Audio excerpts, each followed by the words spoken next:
नमस्कार, बहुत स्वागत आपका अनादि टीवी पर। मैं हूं आपके साथ पारुल। उत्तर प्रदेश को स्पेशल डिबेट शो स्पॉटलाइट देख रहे हैं आप, और आज बात करेंगे उपचुनाव की चुनौती। उत्तर प्रदेश में फरवरी 2027 में विधानसभा चुनाव प्रस्तावित है, यानी 2027 के विधानसभा चुनाव के लिए अब 18 महीने के करीब का समय बचा हुआ है। ऐसी हालत में किसी भी विधानसभा सीट पर उपचुनाव खानापूर्ति ही कही जा सकती है, लेकिन मऊ विधानसभा सीट, मऊ के सदर विधानसभा सीट पर उपचुनाव खानापूर्ति न होकर आगामी विधानसभा चुनाव की दृष्टि से महत्वपूर्ण हो चुका है। इस उपचुनाव के परिणाम 2027 के विधानसभा चुनाव के परिणाम का संकेत देंगे। आपको ये भी बता दें, मऊ सदर विधानसभा सीट 1996 से अंसारी परिवार की परंपरागत सीट रही है, यानी यहाँ पर पार्टियां नहीं प्रत्याशी चुनाव जीतता है जो एक ही परिवार से आता है। पहले मुख्तार अंसारी और अब उनका परिवार इस विधानसभा सीट पर अपने बाहुबल और दबंगाई की सहायता से लगातार 26 साल से जीत रहा है। अब हालात अलग हैं। एक तरफ मुख्तार अंसारी की मौत को 16 माह बीत चुके हैं, दूसरी तरफ मुख्यमंत्री योगी आदित्यनाथ ने उत्तर प्रदेश में माफियाओं पर कड़ी कार्रवाई की है। ऐसे में उम्मीद लगाई जा रही है कि उपचुनाव में जनता निर्भय होकर वोट करेगी। वैसे भी ये सीट एनडीए के पास थी। सुबह सपा की टिकट पर अब्बास अंसारी चुनाव जीते थे, लेकिन हेट स्पीच के मामले में उनकी विधायकी चली गई और सीट खाली हो गई। अब इस सीट पर उपचुनाव मुख्यमंत्री योगी आदित्यनाथ की अग्नि परीक्षा है। सभी ये जानने के लिए उत्सुक हैं कि मऊ सदर को माफियाओं के डर से कितनी मुक्ति मिली है। कयास लगाए जा रहे हैं कि अंसारी परिवार का कोई सदस्य भी चुनावी मैदान में उतर सकता है। ओम प्रकाश राजभर साफ कर चुके हैं कि वो अंसारी परिवार के किसी सदस्य को टिकट नहीं देंगे।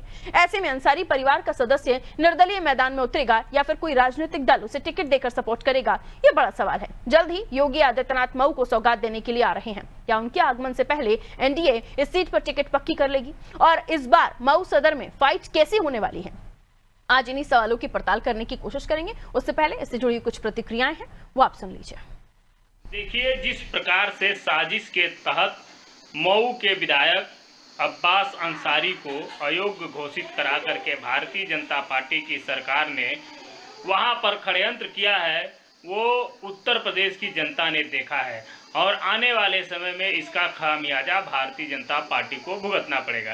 भारतीय जनता पार्टी के नेता, चाहे प्रधानमंत्री नरेंद्र मोदी हों, योगी आदित्यनाथ हों, मुख्यमंत्री के रूप में तमाम उन्होंने गलत बयान दिए हैं, और अमित शाह जो गृह मंत्री हैं उन्होंने भी बहुत से हेट स्पीचेज दिए हुए हैं। इनके आसाम के मुख्यमंत्री हेमंत बिस्व शर्मा ने तमाम हेट स्पीचेज दिए हुए हैं, लेकिन इनके ऊपर कोई कार्यवाही नहीं हुई।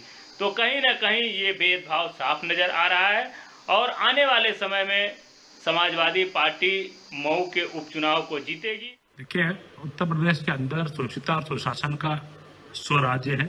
माननीय मुख्यमंत्री जी ने इस प्रदेश को एक उत्तम प्रदेश बनाया है, चाहे वह अपराधियों को यहाँ से दूर करना हो या यहाँ पे सुरक्षा का वातावरण तैयार करना हो, औद्योगिकीकरण करना हो। हर क्षेत्र में मुख्यमंत्री योगी आदित्यनाथ जी ने देश में नंबर 1 की उपाधि पाई है। जहाँ तक कि चुनाव की बात है, चुनाव नजदीक आने पर एनडीए अपने घटक दलों के साथ जो भी निर्णय होगा वह आपको बताया जाएगा।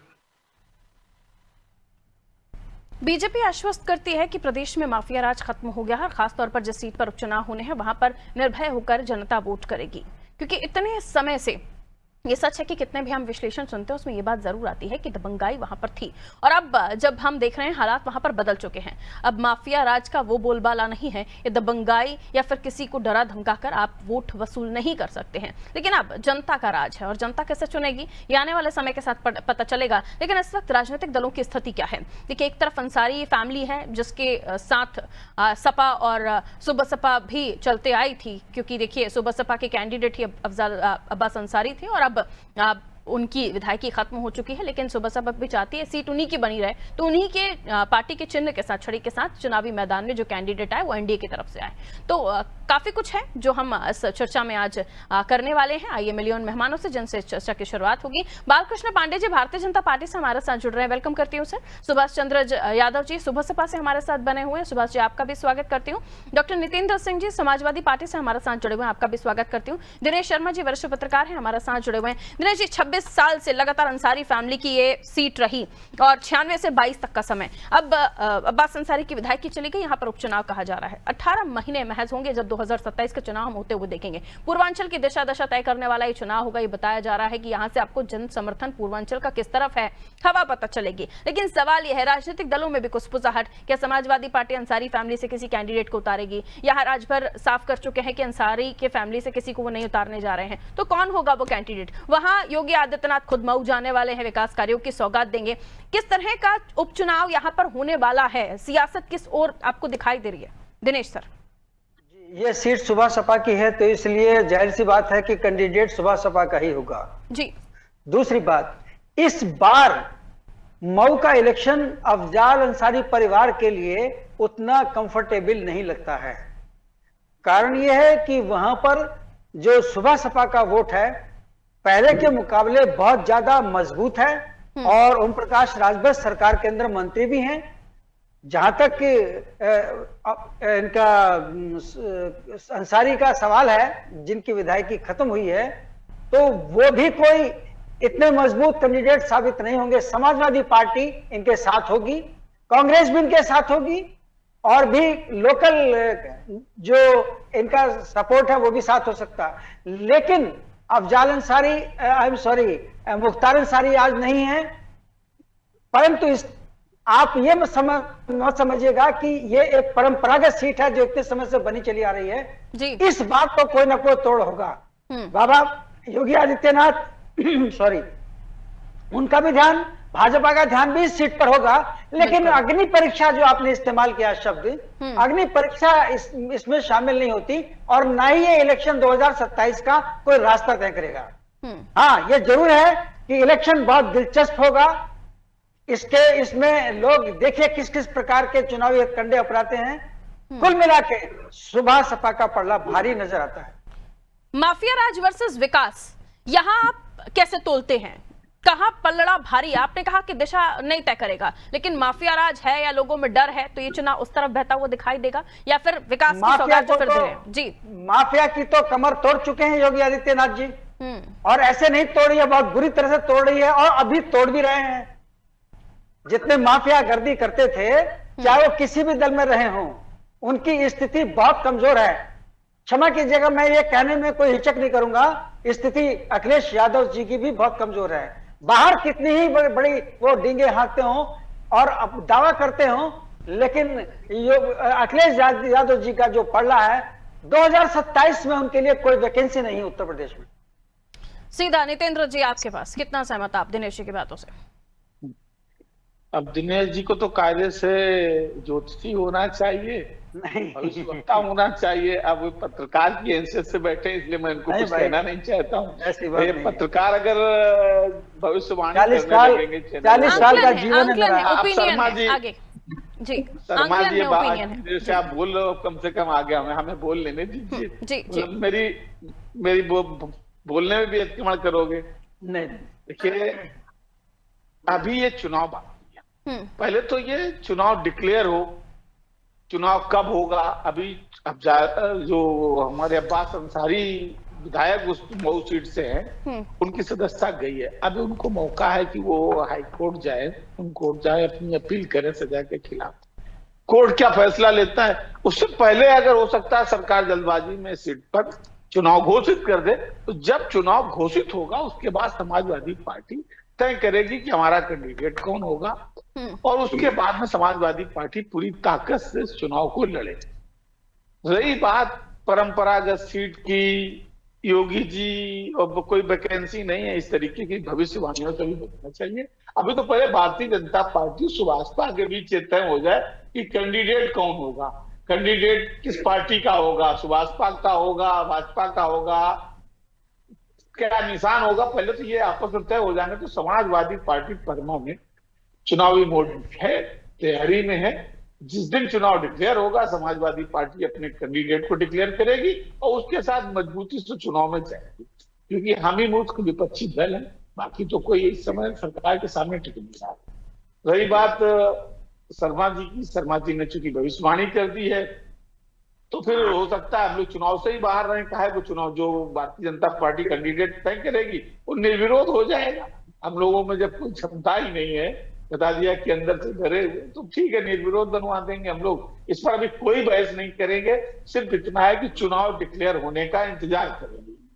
सरकार जिस दिन चुनाव आयोग चुनाव घोषित करेगा, समाजवादी पार्टी पूरी ताकत के साथ चुनावी मैदान में होगी, और भारतीय जनता पार्टी हो या सुभाषपा हो, कैंडिडेट जिसका भी होगा, ये दोनों लोग तो लड़ने आ नहीं रहे, कोई एक ही कैंडिडेट आएगा, और उससे लड़ने के लिए समाजवादी पार्टी का एक एक कार्यकर्ता बूथ स्तर पर तैयार बैठा है। जैसे ही अभी हम लोग जवाब दे करके, अभी हम लोग आए हैं 22 में जवाब दे करके, ठीक उसी तरीके से बड़े मार्जिन के साथ समाजवादी पार्टी सीट पे जीतेगी।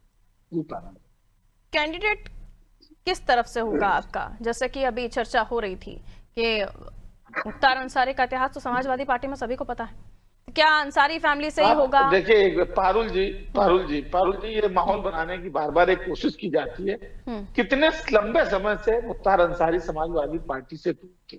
जब से माननीय राष्ट्रीय अध्यक्ष जी अखिलेश यादव हुए, उनका नेतृत्व हुआ, वो अपनी पार्टी बना करके कौमी एकता दल उनकी पार्टी थी, उससे लड़ते रहे। बार बार समाजवादी पार्टी से मुख्तार अंसारी को और अतीक अहमद को जोड़ा जाता है।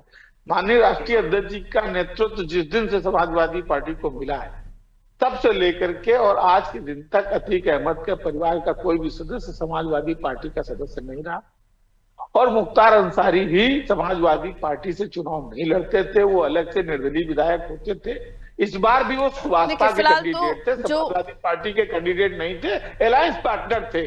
और अब समय तय करेगा, पार्टी तय करेगी। अच्छी बात है, आपको बताना पड़ रहा है कि ऐसा नहीं है, लेकिन जैसे कि आपने जिक्र किया, क्योंकि रविवार के दिन सचिवालय खुलवाकर विधायकी रद्द होना और उसके बाद रिक्त सीट घोषित होना, तो फिर तो ये लगभग लग ही रहा है कि उपचुनाव होंगे। आप ये भी कह रहे थे। खैर, अब इस पर जवाब मैं आपसे बाद में लूंगी। मैं आ रही हूँ अब बीजेपी के पास। बालकृष्ण पांडे जी हमारे साथ जुड़े हुए।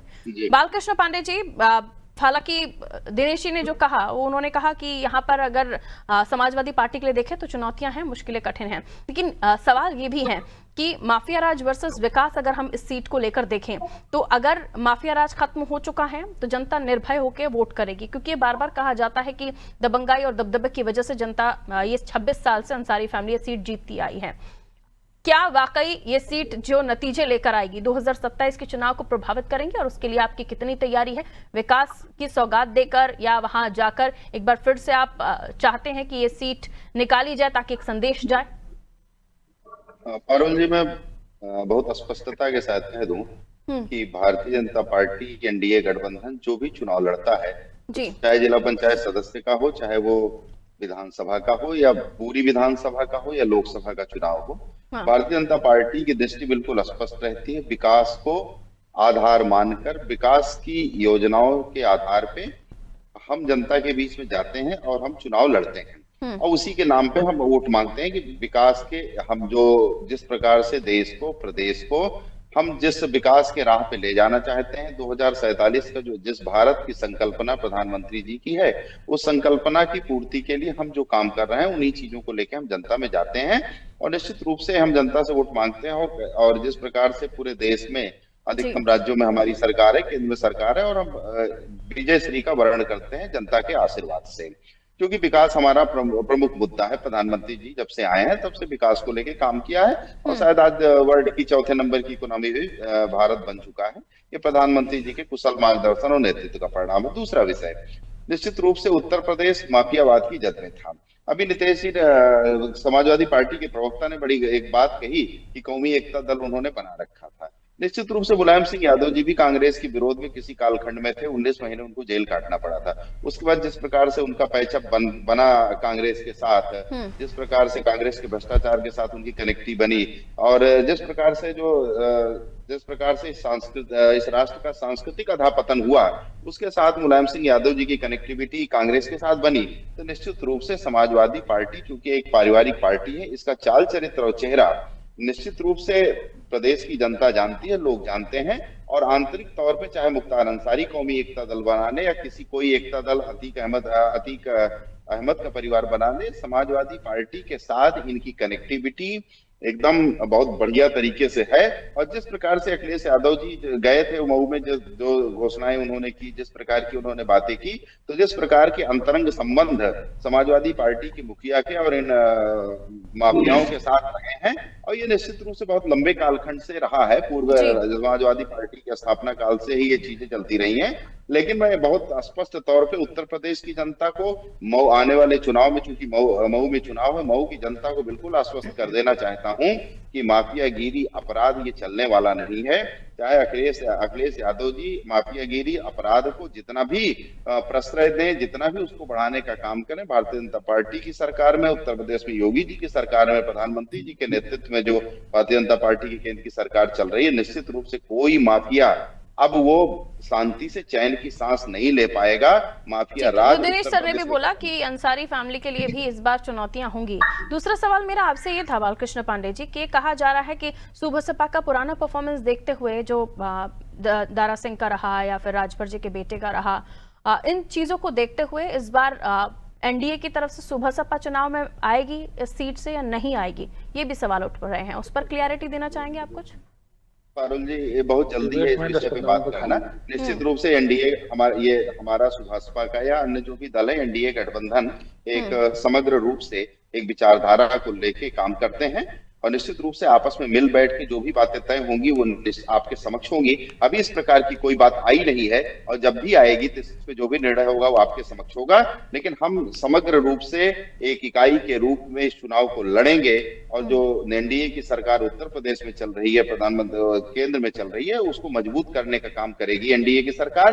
प्रत्याशी जो भी होगा वो एक व्यवस्था है। अब तक बीजेपी के लिए यही धारणा रही है कि आप जिताऊ कैंडिडेट पर ही दाव चलते हैं, और परिस्थितियां भांपते हुए ही आपके समीकरण आप लोग देखते हैं। तो अब अगर ये है तो फिर हाँ पारुल जी, राजनीतिक दल होने के नाते हम चुनाव सदैव ही जीतने के लिए लड़ते हैं, क्योंकि प्रजातंत्र में बिना चुनाव जीते इस देश की और इस प्रदेश की दिशा और दशा बदली नहीं जा सकती है।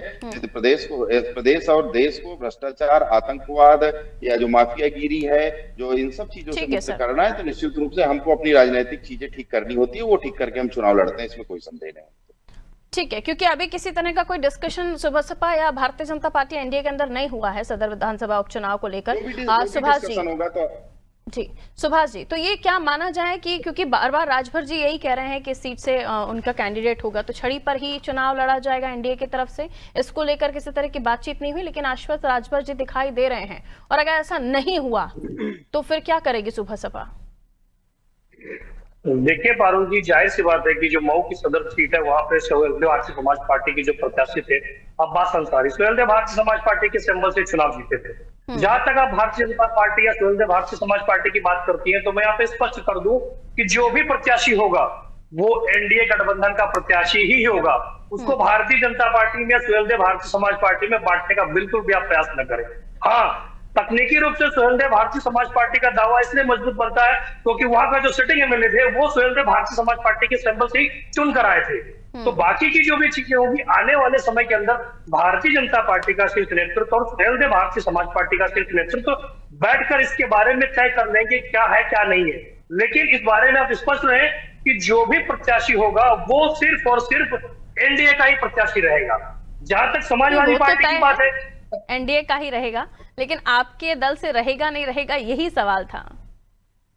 देखिए पारुल जी, मैंने स्पष्ट कर दिया ना कि सुहेलदेव भारतीय समाज पार्टी के एक प्रत्याशी रह चुके अब्बास अंसारी जी और तकनीकी रूप से हमारे विधायक थे। तो जाहिर सी बात है कि जिसकी सीट थी यानी सिटिंग एमएलए हमारे, तो दावा सुहेलदेव भारतीय समाज पार्टी का ही मजबूत बनता है और सुहेलदेव भारतीय समाज पार्टी ही चाहेगी कि हमारे चिन्ह से प्रत्याशी हमारा लड़े। लेकिन जाहिर सी बात है कि हम भारतीय जनता पार्टी के अलायंस के अंदर है, तो हम उसको सुभाषपा और भाजपा में बांटने का प्रयास नहीं करेंगे।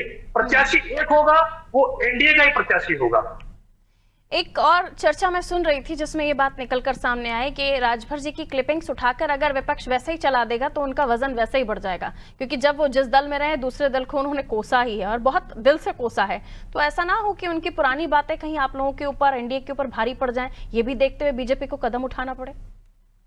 मैम, इस प्रकार की क्लिपें तो इनके जो फाउंडर मेंबर है शिवपाल सिंह यादव जी ने कितनी क्लिपें वायरल हो रही है, उन्होंने अखिलेश यादव को क्या क्या नहीं कहा, उन्होंने समाजवादी पार्टी को क्या क्या नहीं कहा। तो ये सब चीजें राजनीति का एक हिस्सा रहती है। इसको अगर आप अलग वे के अंदर लेके जाएंगे तो जाहिर सी बात है राजनीति होगी नहीं। इस प्रकार की टीका टिप्पणी राजनीति में चलती है। लेकिन अगर वीडियो को वायरल करने की बात आएगी तो समाजवादी पार्टी पे दूध की धुली हुई नहीं है और कांग्रेस पार्टी पे दूध की धुली हुई नहीं है। जिस कांग्रेस को लेके मऊ के अंदर जाने का प्रयास कर रहे हैं, यही कांग्रेस इनको मध्य प्रदेश के चुनाव के अंदर अखिलेश बोल रहे थे। तो इस प्रकार की चीजें जो होती रहती है ना, वो राजनीति का हिस्सा ही मात्र है। पर्टिकुलर सिर्फ सुहेलदेव भारतीय समाज पार्टी को कटघरे में खड़ा करने का हर बार प्रयास क्यों किया जाता है? ठीक है नितेंद्र जी, इलेक्शन में सब कुछ जायज है अगर ये देखा जाए तो, हालांकि पहले नहीं होता था, लेकिन अब डिजिटल मीडिया, सोशल मीडिया का युग, अब सब कुछ जायज है। आपके 2 कदम उठेंगे तो 5 कदम ये पहले ही से जा चुके होंगे, इनका ये कहना है। अगर आप करेंगे तो ऐसा कुछ होने ही वाला है। लेकिन सही है कि जब आप चुनावी मैदान में होंगे तो आप लोगों की पर्याप्त कोशिश होगी कि आप भी ये सीट निकाल सकें। सवाल मेरा वहीं आकर खड़ा होता है, कितनी भी कोशिशें कर लें, लेकिन इस सीट को हमने देखा है कि एक परिवार की परंपरागत सीट हो गई थी। तो क्या आपको जीतने के लिए वही परंपरागत चीजों को अपनाना पड़ेगा या आप कुछ नए तरीके से इस चुनावी समर में आएंगे? पारुल जी, मुझे इस संदर्भ को लेकर के एक शायरी याद आ रही थी कि हमें क्या पड़ी है किसी को नीचा दिखाने की, तुम्हारे आमाल ही काफी है तुम्हें तुम्हारी हैसियत दिखाने की। तो ये देखिए, सब नेता एक जैसे नहीं होते हैं, लेकिन कुछ लोग नेता हैं तो नेता ही होते हैं, लेकिन कुछ लोग अति उत्साह में कुछ एक कदम आगे बढ़ जाते हैं। अभी मैं भारतीय जनता पार्टी के अपने साथी को सुन रहा था, ये चाल चरित्र चेहरे की बात कर रहे थे। अब भारतीय जनता पार्टी को चाल चरित्र चेहरे की बात नहीं करनी चाहिए। भारतीय जनता पार्टी की चाल हाईवों में दिखाई पड़ रही है, इनका चरित्र रघुवंशी वर्णन कर रहे हैं। इनके मैनपुरी की जो महिला अध्यक्ष, उसके बेटे ने जो इस तरीके के वीडियो वायरल कर दिए हैं, वो चरित्र इनकी जो हरिद्वार की महिला अध्यक्ष है, वो अपनी बेटी के साथ गैंग रेप करवा रहे। अब भारतीय जनता पार्टी ऐसी बातें करती है तो बिल्कुल अच्छा नहीं लगता है। अब इनको चाल चरित्र चेहरे की बात नहीं, बार बार ये कभी कहने लगते हैं। अभी मैं आज सुबह कई चैनल में लगातार था, राम मंदिर की इसका को लेकर चर्चा हो रही थी, तो वहां राम मंदिर पे गोली चलवाने वाले, अरे वही मिश्रा जी जो उस समय के अधिकारी थे, जिन्होंने गोली चलाने का आदेश दिया, जो स्वयं स्वीकार कर, उन्हीं को आपने मंदिर निर्माण समिति का अध्यक्ष बना रखा है। अब कौन सी चाल, कौन सा चरित्र? जितने कांग्रेसी नेता थे जिनको आप गाली देते थे, वो सब भारतीय जनता पार्टी के मुख्य नेता हैं, वही मुख्यमंत्री हैं, वही आपके नेता विरोधी दल है। तो इसलिए भारतीय जनता पार्टी को ये बातें अच्छी नहीं लगती हैं। और रही बात चुनाव की, पारुल जी, ईमानदारी समाजवादी पार्टी बहुत मजबूती से चुनाव को लड़ेगी और चुनाव जीतेगी।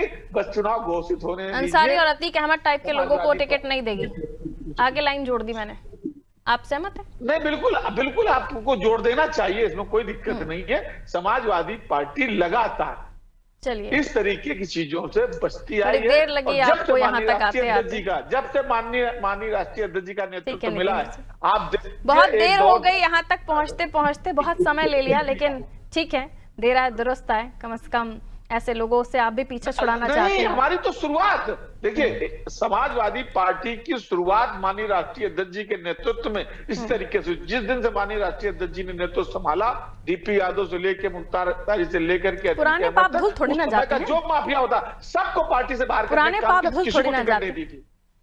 ठीक है, अब बालकृष्ण पांडे जी आप जवाब दीजिए, सुभाष जी उसके बाद। भारतीय जनता पार्टी इस बात का जवाब नहीं दे पाएगी पारुल जी। नहीं, मैं चाहती हूँ अब मेरे दूसरे गेस्ट भी, बहुत लिमिटेड टाइम है, बारी बारी से अपनी बात रखिए, फिर मुझे इजाजत दीजिए। मैं पारुल जी इतना कह दूं कि अभी एक विषय इन्होंने कहा, मिश्रा जी का इन्होंने जिक्र किया। नितेन जी, निश्चित रूप से शायद आपको पता होगा कि मुलायम सिंह यादव जी मिश्रा जी के पीए रहे होंगे, इसलिए घटनाक्रम घटित हो गया। एक बात। दूसरी बात मैं आपको बता दूं कि समाजवादी पार्टी का जो मेरी बात समझ गए होंगे नितेन जी आप। दूसरा, समाजवादी पार्टी का सदैव ही जो केंद्र रहा है वो परिवार रहा है, वो परिवार का विकास रहा है। उस परिवार के विकास में अगर मुख्तार अंसारी का परिवार सहयोगी मिला तो उसका साथ ले लिया, अतीक अहमद मिले तो उसका साथ ले लिया, कुछ और माफिया मिले तो उनका साथ ले लिया। ये समाजवादी पार्टी का चेहरा रहा। भारतीय जनता पार्टी ने राजनीति की एक नई दिशा सेट की है। प्रधानमंत्री जी ने कहा सबका साथ सबका विकास, देश को विकास के पथ पे ले जाना है। ये पहली बार इनके लिए नया है, क्योंकि इनकी हाल वो एक कूप मंडूक की कहानी आती है। कुएं के उस मेढक जैसी थी, जब कूदते थे तो लगता था समुद्र इतना ही बड़ा है, कुएं में गिरा हुआ मेढक। पहली बार एक ऐसा एग्जाम्पल प्रधानमंत्री जी ने सेट किया कि विश्व के परिदृश्य में भारत की स्थिति क्या होगी और उसमें उत्तर प्रदेश का किस प्रकार से योगदान होगा, योगी जी को बैठा के निश्चित रूप से सेट किया, जिसमें माफियाओं की कमर तोड़ के उत्तर प्रदेश को विकास के मार्ग। लेकिन इस बार ये सीट जीतकर आपको भी बहुत कुछ साबित करने की आवश्यकता होगी, क्योंकि बार बार कोशिशें करने के बावजूद भी ये सीट आपके पास नहीं आई। सुभाष जी 30 सेकंड्स। देखिए पारुल जी, मुझे भी समाजवादी पार्टी के बड़े भैया की बात सुनकर मुझे भी एक शेर याद लगा। गालिब तामुर ये भूल करता रहा, धूल चेहरे पे थी और आईना साफ करता रहा कि दूसरों को देखते रहते लेकिन अपने चेहरे के ऊपर जो धूल है उसके ऊपर साफ नहीं करते। ये बार बार बोलते माफियावाद की बात। 2017 के अंदर जब इन्होंने कौमी एकता दल का विलय कराया था तो अखिलेश यादव भाग गए थे, बाद में अखिलेश यादव ने उस विलय को तोड़ दिया था। लेकिन उन्हीं अखिलेश यादव ने सुखचंद अंसारी को मोहम्मदाबाद से टिकट देकर चुनाव लड़ाया, उन्हीं अखिलेश यादव ने अफजल अंसारी को 2024 के अंदर लोकसभा का टिकट देकर सांसद बनाया, इन्हीं अखिलेश यादव ने आजमगढ़ के रमाकांत यादव अध्यक्ष जी बने तब से हालात बदले हैं समाजवादी। ये अध्यक्ष बदले उसके बाद ये हालात नहीं बदले। जहां दिख जाए सपा का झंडा वहां बैठा कोई ना कोई गुंडा। इसको चरितार्थ समाजवादी पार्टी आज भी कर रही है। कहां बदले? कौमी एकता दल का विलय किया, बाद में 24 के अंदर अफजाल को टिकट दिया, 22 में सुखचंद अंसारी को टिकट दिया, 22 के अंदर रमाकांत यादव को टिकट दिया। एक सेकंड महाराज चुप गई बात। ठीक है दिनेश सर, अब आप क्या देखते हैं दिनेश सर? ठीक है एक सेकंड, दो चीज बिल्कुल क्लियर है इसके अंदर। हाँ दिनेश सर बोल रहे हैं, चाहिए दिनेश सर बोल रहे हैं, दिनेश सर बोल रहे हैं। दो चीज बिल्कुल क्लियर है। सुनिए समय नहीं है, अब समय नहीं। दिनेश सर जल्दी से। अरे नितेंद्र जी, अगर अखिलेश यादव जी, नेता कहते हैं हमसे बड़ा कोई, अरे भाई बात तो सुनिए, अगर आपके नेता अखिलेश यादव अगर इस डिबेट को देख रहे होंगे तो उनको ये पता है अच्छी तरह से, आपकी बात जो कह रहे थे आप, कि दिनेश शर्मा देश का वो पत्रकार था जिसने ये कहा था कि राष्ट्रीय लोकदल और समाजवादी पार्टी गठबंधन उत्तर प्रदेश में कम से कम 38-39 सीटें जीत रहा है लोकसभा की, और वो हंस रहे थे दोनों बाप बेटे कि क्या कह रहे हैं दिनेश शर्मा, और आपने सीटें जीती थी, अगर आपको याद हो पास की। एक बात, ये इलेक्शन हिंदू मुस्लिम पर होगा, कर लेना चाहिए, ये मान के चलिए आप। बहुत बहुत शुक्रिया आप सभी का हमारे साथ चर्चा में जुड़ने के लिए। समय इतना इजाजत दे रहा था क्योंकि जब बात उपचुनाव की हो और फिर भी अंसारी के आसपास जुड़ रही हो तो बहुत सारे विषय निकल कर आते हैं। माफिया राज भी निकल कर आता है, गुंडा राज भी निकल कर आता है, और जब चुनाव होते हैं तो 26 साल से एक ही परिवार जो इसी तरह की अपराधों में लिप्त रहा, जिसको लेकर आपने भी देखा कि किस तरीके से क्या हश्न हुआ। लेकिन अब चूंकि हेट स्पीच मामले में ये सीट खाली हो चुकी है, अब्बास अंसारी की विधायकी जा चुकी है। हालांकि ये कहा जा रहा है कि कोर्ट जाएंगे, वो कुछ और भी डिसीजन हो सकता है, लेकिन सचिवालय खुला, रविवार के दिन इस सीट को रिक्त घोषित कर दिया गया। उपचुनाव हो गया, देखा जाएगा कौन सा दल कितना भारी पड़ रहा है, किस तरह की रणनीतियां होती हैं। फिलहाल अगर गुंडा राज या फिर माफिया राज वर्सेस विकास हो तो जीत यहाँ पर किसकी होगी, ये एक बड़ा सवाल बना हुआ है, और ये नतीजों के साथ ही पता चल पाएगा जो पूर्वांचल की दिशा दशा तय करेगा। दीजिए इजाजत, नमस्ते।